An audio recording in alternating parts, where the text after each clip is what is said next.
আজকে বানালাম কলা পাতায় মোড়া ভেটকি পাতুরি। এটা কিন্তু স্বাদে গন্ধে অনুষ্ঠান বাড়িকেও হার মানিয়ে দেবে। প্রথমেই একটা পাত্রে জল নিয়ে তাতে দিয়ে দেব বেশি পরিমাণে নুন। তাতে ভেটকি মাছটা শক্ত হবে আর মাছের ভিতরেও নুন ঢুকে যাবে। তারপর এটা আধ ঘন্টা রেখে দেব।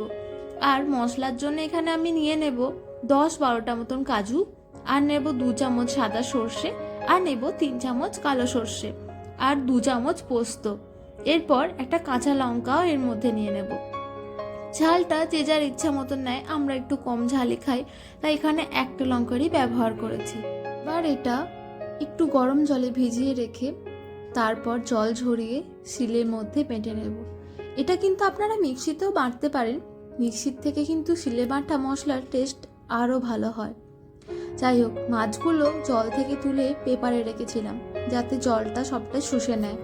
এরপর একটা পাতিলেবুর রস নিয়ে মাছের মধ্যে দিয়ে দিলাম, আর দিলাম অতি সামান্য গ্রেট করা আদা। এটা ভালো করে মেখে নিয়ে দিয়ে দিলাম টক দই 2 চামচ, আর বেটে রাখা মশলাটা এরপর ভালো করে মেখে এর মধ্যে দেব নুন, হলুদ আর কাঁচা সর্ষের তেল। ভাপাতে সর্ষের তেল না দিলে কিন্তু ভাপা অসম্পূর্ণ। এরপর গ্যাসের মধ্যে কলা পাতাটা এভাবে নরম করে নিলাম। তারপর শির বরাবর কেটে পাতাগুলো পিস পিস করে নেব। তারপর একে একে পাতার মধ্যে দিয়ে দিলাম মাছগুলো, আর উপর থেকে দিয়ে দিলাম মশলাগুলো। ভালো করে মশলাগুলো না দিলে খাবার সময় কিন্তু মশলার পরিমাণ কমে যাবে। তারপর দিলাম চেরা কাঁচা লঙ্কা। এরপর পাতাগুলো এভাবে মুড়ে একে একে দড়ি বেঁধে নেব।